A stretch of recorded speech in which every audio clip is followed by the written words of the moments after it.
I weighed myself, and I usually hover around 230, 240 today. You know when you go to a doctor, they give you like a formula for how much your weight, like a rule of thumb? I'm pretty sure it's not your age plus 200 pounds. Chewed Up is a title I gave this show because it's how I basically felt. 40 years old, 2 kids, I'm half dead. Every shit is an emergency. Does that give you some idea? Yeah, I'm just left with a bag of shit, a few years left to go. So that's the way it feels. A lot of stand-up specials, there's like a chandelier and there's smoke. What the fuck is the smoke in there for? Chewed Up was made to look like I'm just on a stage. There's nothing behind, it's just dark behind me, except for you see the side lights we catch sometimes. You don't see the audience, fuck the audience. So I think it's a real live experience.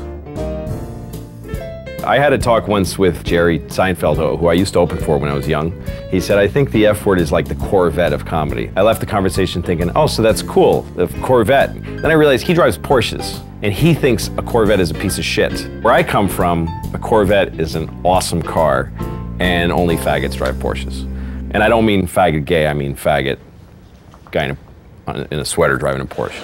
Faggot didn't mean gay. When I was a kid, you call somebody faggot because they're being a faggot, you know? Someone's just being a faggot. Nah, shut up, faggot. Yeah, I was on a TV in Sacramento, and this douchebag that was interviewing me, he says, yeah, so that's weird that you work with Chris Rock. And I go, you mean because I'm white and he's black? And he goes, whoa, no, I wasn't going there. No, I didn't mean, I'm like, well, why else would you say that? And he goes, well, if I saw you walking down the street, I wouldn't say, I bet that guy works with Chris Rock. And I was like, yeah, because my face is lighter skin than his. That's the only reason you're saying that. It's a weird thing. Oh, God, I love being white. I really do. Seriously, if you're not white, you're missing out, because this shit is thoroughly good. But let me be clear, by the way, I'm not saying that white people are better. I'm saying that being white is clearly better. Who could even argue?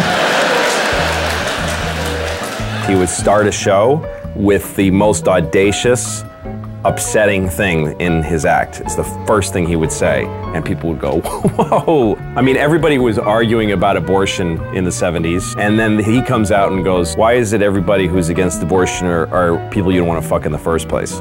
The things he would say, you go, oh God, I can't believe he said that, but he's right, and it's funny. Like, I was thinking the other day that you can figure out how bad a person you are by how soon after September 11th you masturbated, like how long you waited. And for me, it was between the two buildings going down, so I had a feeling. I like going to places that people aren't used to laughing at. That's the fun thing. I like to bring up something that nobody really wants to hear about, and then by the end of the thing, they go, okay, that was really funny, but I really hope you don't talk about that anymore. That's a good feel. I like to make people a little bit uneasy. I think my Showtime show would be about a guy who gets blown just to the point where he needs to build blow breaks into his life. It's just like enough with the constant blowjobs.